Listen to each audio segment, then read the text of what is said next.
The worst Black Friday that's ever. Black Friday is just in a couple days, so I thought, why not watch this video? This should be interesting. And Trampled yeah, to death. we'll see. On November 28, 2008, thousands of shoppers gathered outside the Valley Stream Walmart on Long Island, New York. It was 5 o'clock a.m., still dark, with temperatures hovering just above freezing. Among the employees preparing for the day was Jedimitai Damour, a 34-year-old temporary worker who had been at the store for only 1 week. Damour was a large man, 6'5" and 270 pounds, which was likely why managers positioned him near the entrance. He had received no training in crowd control. The store was offering deep discounts on flat-screen televisions and other electronics that morning. Outside, the crowd had been growing since midnight, swelling to more than 2,000 people. As 5 o'clock a.m. approached, 2,000 the mood people is changed. insane. People at the Should back not be began allowed. pushing forward. The crowd pressed against the glass doors, which began to bow under the pressure. Damour stood on the other side, watching as the doors shuttered. Store managers had placed him there, believing his size would deter aggression. At precisely 5 o'clock a.m., the doors were unlocked. Within seconds, they bulged inward and shattered. The metal door frame bent and gave way. Nah, at that point, GG's, it's over. Store closed, and none of y'all get shit. At that point. Hell no. Savages. Damour was hit by the rushing mass and knocked backward. He fell to the hard tile floor as shoppers poured in. Witness statements later confirmed he tried to stand but couldn't regain his footing. The crowd did not slow. Shoppers stepped on his chest, legs, and arms. Some, focused on doorbusters, didn't notice him. Others saw but continued forward, unwilling to lose their place in the surge. Security cameras captured the scene from above, Damour's body disappearing under a wave of legs and feet. Store employees tried to reach him but were pushed back by the unstoppable flow of people. For 3 minutes and 40 seconds, Damour lay on the floor, being crushed by the weight of dozens of shoppers. His chest cavity compressed with each footfall. His ribs broke one by one. Anybody that touched him on the way in, getting sued. Straight up. GG's. That's it. This is crazy. I don't even know if this is a real story because there's no footage, but still. His lungs could not expand to draw breath. When security finally cleared a path, Damour was unconscious. Blood trickled from his nose and mouth. Emergency responders performed CPR, but the internal damage was catastrophic. At 6:23 a.m., while the store remained open and shoppers continued checking out, Jedimitai Damour was pronounced dead. Collapsed and stepped over. Yeah, I don't even... Where is this? Where was this at? No, because people need to be held accountable. On November 25, 2011, Walter Vance left his home in Logan County, West Virginia, to take advantage of Black Friday sales. The 61-year-old pharmacist had a history of heart problems, but felt well enough to join the midnight shopping rush. Target's doors in South Charleston had opened at 12:01 a.m., and by 12:15, the store was filled with hundreds of bargain hunters. Vance moved through the crowded aisles, a shopping list in his pocket. The store's temperature had risen several degrees from the mass of bodies. Security footage later showed Vance pausing in the housewares section, placing one hand on a shelf to steady himself. His other hand went to his chest. At 12:23 a.m., Vance's legs buckled. He collapsed face first onto the white tile floor. The fall was not gentle. His forehead struck the edge of a display, creating a small cut that began to bleed. He lay in aisle 7, partially blocking the path to discounted kitchen appliances. What happened next would shock the nation. Shoppers stepped around him.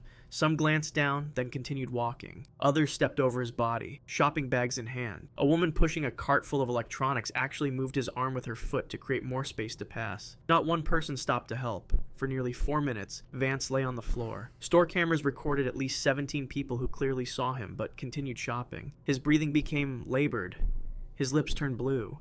The small pool of blood from his forehead spread slowly across the floor. Finally, a nurse who had come to the store after her hospital shift spotted Vance. She immediately dropped her items and began CPR. She called for help, but her voice was initially drowned out by announcements of flash sales. Eventually, other shoppers noticed and cleared space around him. This is why I don't like people. This is exactly why I don't like people, because I know a majority of you guys are exactly like this, are exactly like these people. Maybe not you guys in my on my channel, I don't know, but I know a majority of people are. Paramedics arrived 7 minutes after his collapse. They found Vance in full cardiac arrest. His heart had stopped beating 2 minutes earlier. Despite using a defibrillator and administering emergency medications, they could not restart it. As shoppers continued to stream past with carts full of discounted items, Walter Vance was pronounced dead at 1:45 a.m., surrounded by strangers focused on savings rather than a man's final moments. The fatigue incident. On November 23rd, 2012, Arvin Tandil, a 41-year-old software engineer, loaded his family into their Honda Odyssey minivan after an all-night shopping trip in San Bruno, California. It was 7:45 a.m. Tandil had been awake for over 20 hours, having worked a full day before heading directly to the stores for Black Friday deals. In the van were his wife, his mother, and his 4 daughters. The back of the vehicle was packed with bags containing electronics, toys, and household items purchased at steep discounts. The family had saved over $1,200 on their purchases. Tandil's eyes burned with fatigue as he pulled onto Highway 101 northbound. His wife, sitting in the passenger seat, had fallen asleep almost immediately. The children, too, were quiet in the back, exhausted from the overnight expedition. Traffic was light, and Tandil set the cruise control to 65 miles per hour. Near the 3rd Avenue exit, witnesses reported seeing the minivan suddenly drift to the right without braking. Highway Patrol investigators would later determine that Tandil had momentarily fallen asleep at the wheel. The van struck the guardrail at full speed, then violently careened back across 3 lanes of traffic. The impact deployed the front airbags, but the force of the second collision, when the van struck the concrete center divider, was catastrophic. The vehicle rolled 3 times before coming to rest on its roof. Glass and metal scattered across all lanes of the highway. Inside the crumpled vehicle, the scene was horrific. Cheadle had been partially ejected through the window. The impact had severed her spinal cord at the neck. She died instantly. Nisha, seated directly behind her father, suffered massive head trauma when the roof collapsed. She remained alive but unconscious, blood pooling around her still-fastened seatbelt. First responders worked frantically to extract the family. Tandil, dazed but conscious, kept repeating, "My children, my children." He watched helplessly as paramedics performed CPR on Nisha in the middle of the highway. Her small body jerked with each compression, but her brain had already been deprived of oxygen for too long. At 8:32 a.m., paramedics ceased resuscitation efforts. Both girls were declared dead at the scene.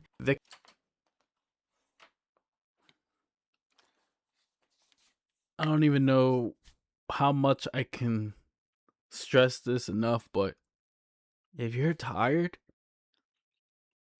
like if you know you are dead tired, why are you going behind the wheel? You should not be driving at all. It's almost as bad as drunk driving. Dude, I hope you guys realize this. Sleeping on, like being tired on the wheel, it's almost just as bad. Yo, people, you guys gotta watch out for that. Doesn't even matter if you're gonna have to skip out on these deals. You're gonna have to, or you get an Uber or something. I don't know. Victims of their father's fatigue after a night of pursuing bargains. Nordstrom employee. On November 28, 2014, the Nordstrom store on North Michigan Avenue in Chicago bustled with Black Friday shoppers. Holiday music played softly through speakers as customers browsed discounted luxury goods. Nadia Izaldine, a 22-year-old seasonal employee, stood behind the cosmetics counter on the 2nd floor. The University of Chicago law student had taken the temporary position to help pay for her education. It was 8:30 p.m., and Izaldine had been on her feet since the store opened at 8 a.m. She had requested the day off. It was her birthday, but management had denied the request due to the holiday rush. She had less than 30 minutes remaining in her 12-hour shift. Store security cameras captured Marcus D., 31, entering the building at 8:26 p.m. He walked directly to the escalator, bypassing the holiday displays. D was Izaldine's ex-boyfriend. Their relationship had ended nearly a year earlier. Court records would later reveal that Izaldine's family had tried to obtain a protective order against D, citing months of physical and emotional abuse. D approached the cosmetics counter casually, hands in the pockets of his coat. Witnesses reported that Izaldine's expression changed instantly when she saw him. She took a step back. A coworker later stated that Izaldine had whispered, "He's here." D reached the counter and spoke briefly to Izaldine. The security footage has no audio, but his lips moved for only 8 seconds. Then, without warning, he pulled a .45 caliber handgun from his coat pocket. Shoppers nearby noticed the weapon and began to scream. Several dropped to the floor. Izaldine tried to duck behind the counter, but D leaned over the glass display case and fired a single shot. The bullet... Bro, stuff like this pisses me off, bro. If she don't want you, she don't want you. Simple. You crate over a girl? Over a girl. You're that down bad. Oh my god, bro. I can't. Again, I cannot stress enough about how much I do not like people. Most people. There's some good people out there in this world, but most of you people, I don't know. You cannot be trusted. Struck her in the head. Straight up. She collapsed immediately, falling backward against a shelf of perfume bottles. They shattered around her body, the expensive fragrances mixing with her blood on the polished floor. D then turned the gun on himself, placing the barrel under his chin and pulling the trigger. The bullet traveled upward through his brain. He died instantly, his body slumping forward onto the counter. Nadia Azaldine, still breathing but unresponsive, was rushed to Northwestern Memorial Hospital. She remained on life support for nearly 24 hours before being pronounced dead at 3:43 p.m. on November 29th. Delivery driver, death by exhaustion. On November 25, 2022, Michael Harrington, a 49-year-old delivery driver for a major courier service, began his shift at 4 a.m. in London, UK. The Black Friday surge had pushed package volumes to unprecedented levels. His delivery van contained 342 parcels, nearly double his usual load. Each one represented a discounted purchase made during the shopping event. Harrington had been working 14-hour shifts for 6 consecutive days. Company records would later show he had delivered over 1,800 packages that week alone. The Black Friday rush had eliminated any chance for adequate rest. His supervisor had texted him repeatedly about meeting metrics and clearing backlogs.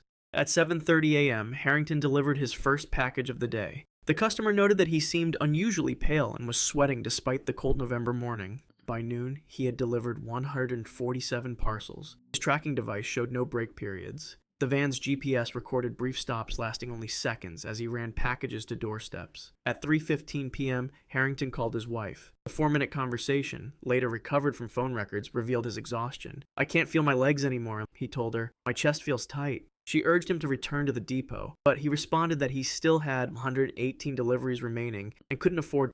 Your life is not worth these packages. I'm telling you, bro. What? Am I crazy?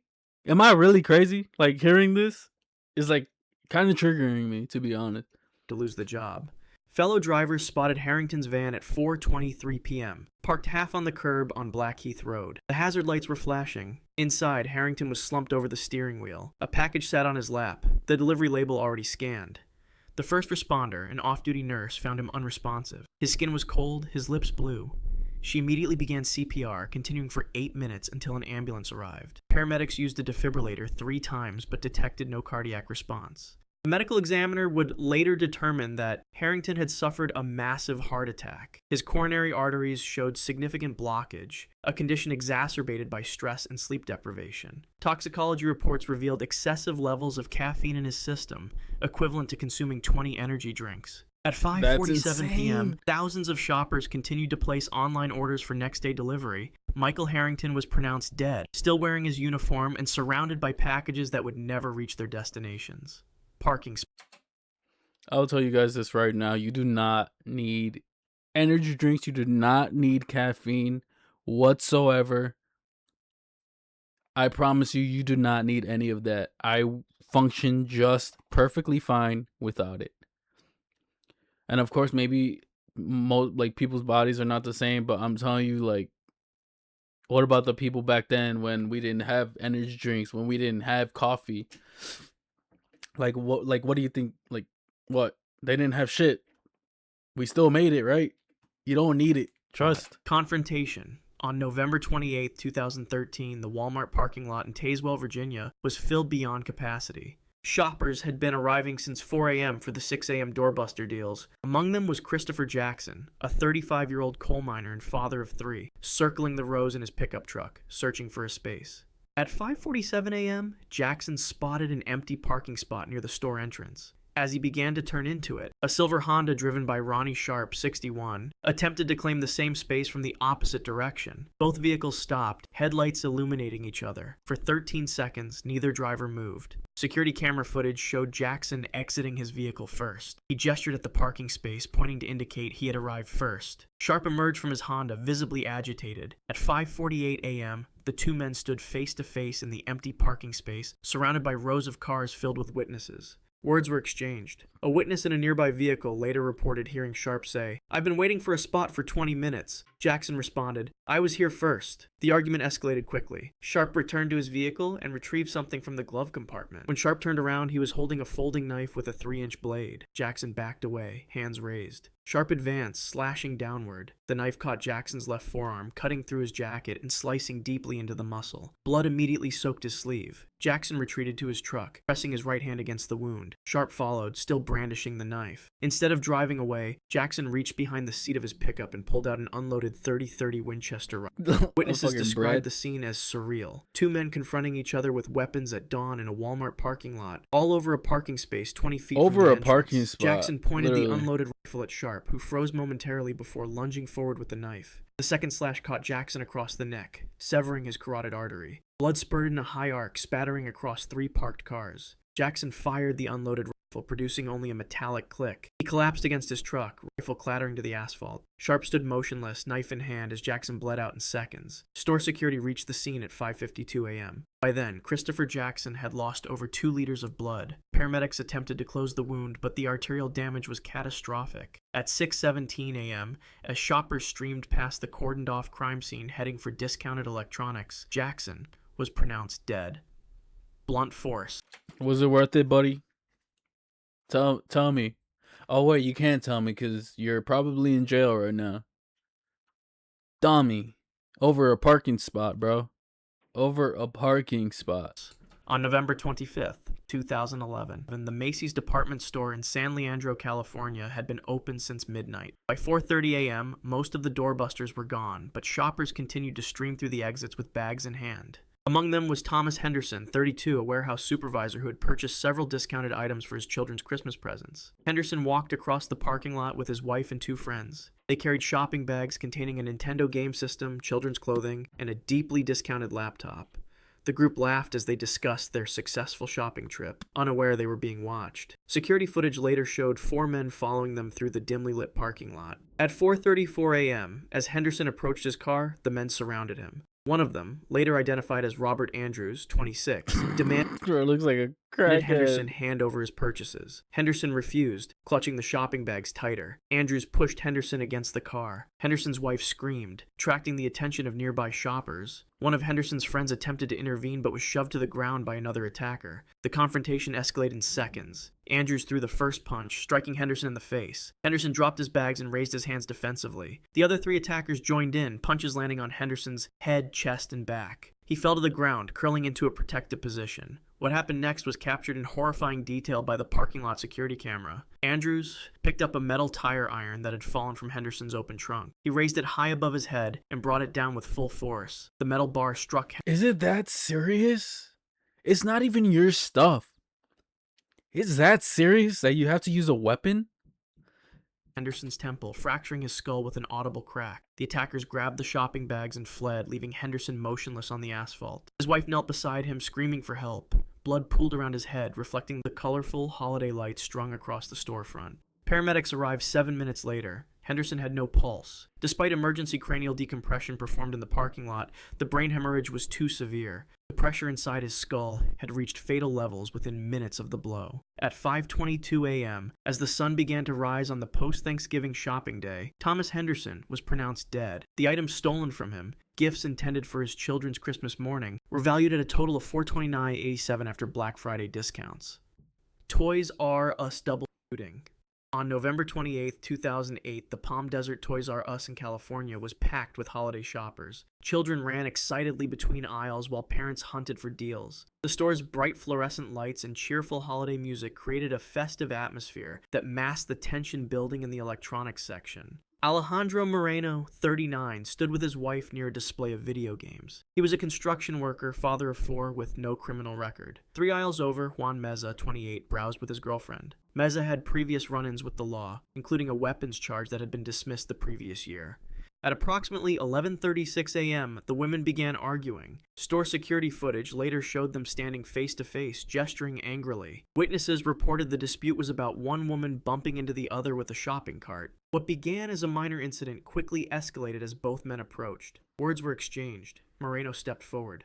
Meza pulled his shirt up, revealing a handgun tucked into his waistband. Without hesitation, Moreno reached for his own weapon, concealed in an ankle holster. Both men drew their guns simultaneously, as shoppers began to scream and flee. The first shot came from Meza's .45 caliber pistol. The bullet struck Moreno in the chest, puncturing his right lung. Moreno returned fire immediately, squeezing off 2 shots from his 9mm.